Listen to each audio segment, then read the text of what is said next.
Welcome, options traders. I thought it might be helpful to talk a little bit, I guess you could call it an investing philosophy that will go a long way, especially when you're learning options, because options will give you so many more choices.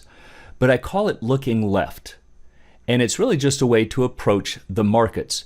So what do I mean by this? Well, if you talk to most traders, this is what they're going to do. They're going to find their stock or index. They're going to see a certain pattern.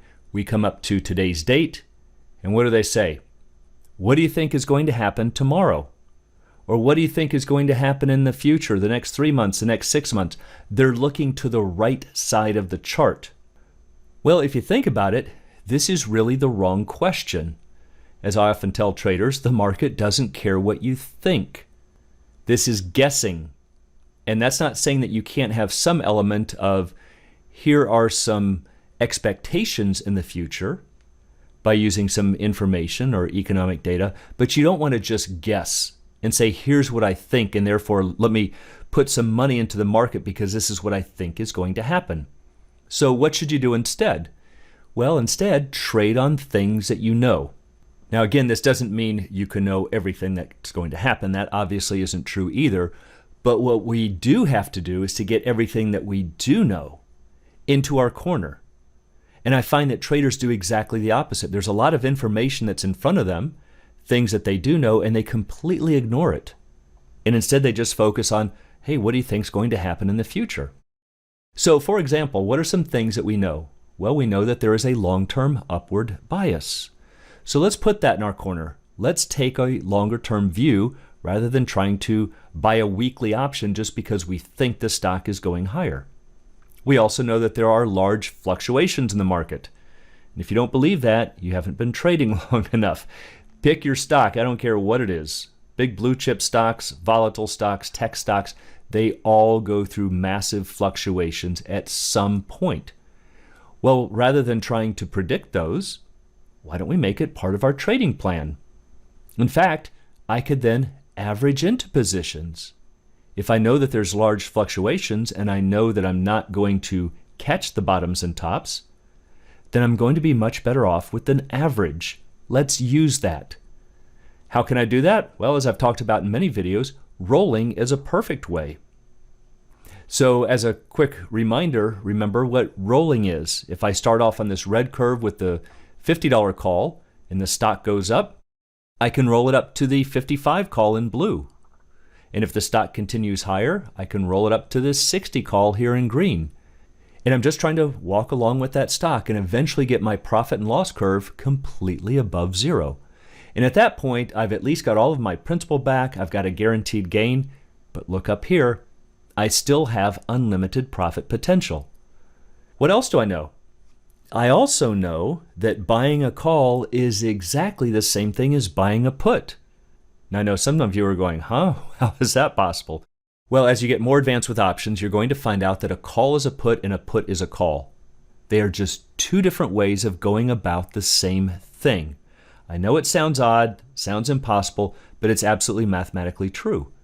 So when you are rolling, you are mathematically buying puts. I am playing the downside, but I'm also allowing myself to capture the average. I'm getting all of these things that I know into my corner. So let's take a look at an example. So here's the ETrade platform, and I'm looking at Home Depot, close at just about 245, a few pennies above. But we can see that the closing candle here is way up here at the top. So again, what do most traders do? What do you think is going to happen tomorrow, next week, next month? That's looking to the right. And again, that's not saying that we can't have any expectations or any guesswork, but let's at least get a lot of things that we know into our corner. So if I look to the left here of the chart, what do I see? I can see that we've been on a very long run. I can see that we're very stretched away from 3 of my key moving averages. Let's do maybe an aggressive roll right here. If I've got 20 contracts, maybe sell off 10. And of the remaining 10, maybe let's bring them down to a 30 delta. That's going to put a lot of cash into my pocket. But I still have unlimited upside. If it continues higher, no problems.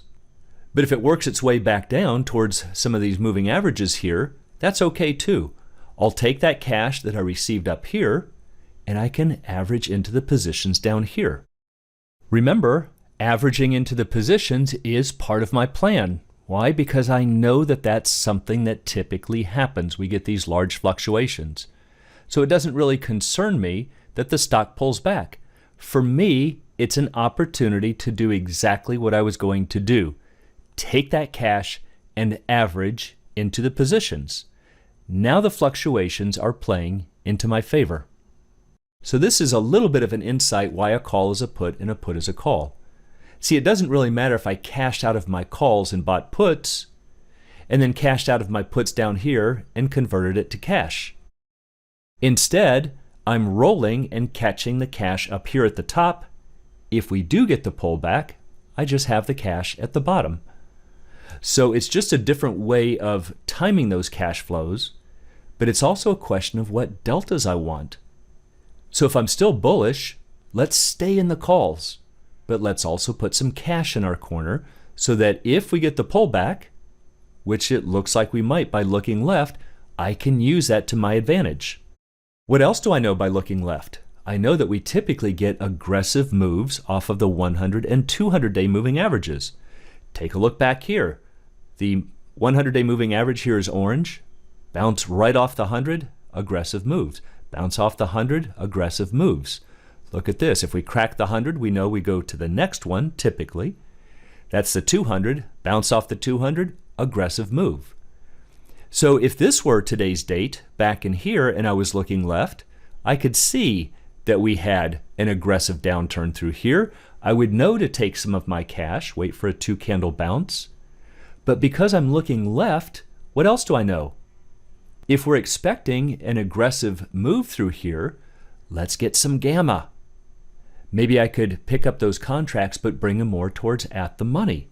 Why? Because gamma is going to manufacture those deltas rapidly for me, which is what I want if we get the aggressive move.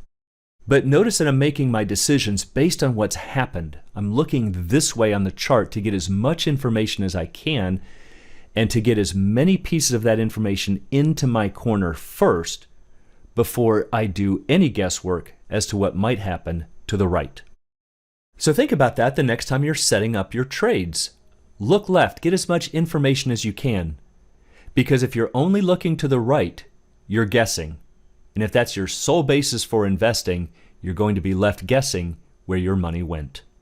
If you'd like to learn more about the art and science of options trading, please check out the Alpha Trader course and strategy lab at optionsatoz.com. You'll also find some smaller courses, some mini courses on things like the Greeks and volatility if you're looking for more focused courses. Also, please join us on the Facebook trading group Options A to Z, and you can find a link in the description below.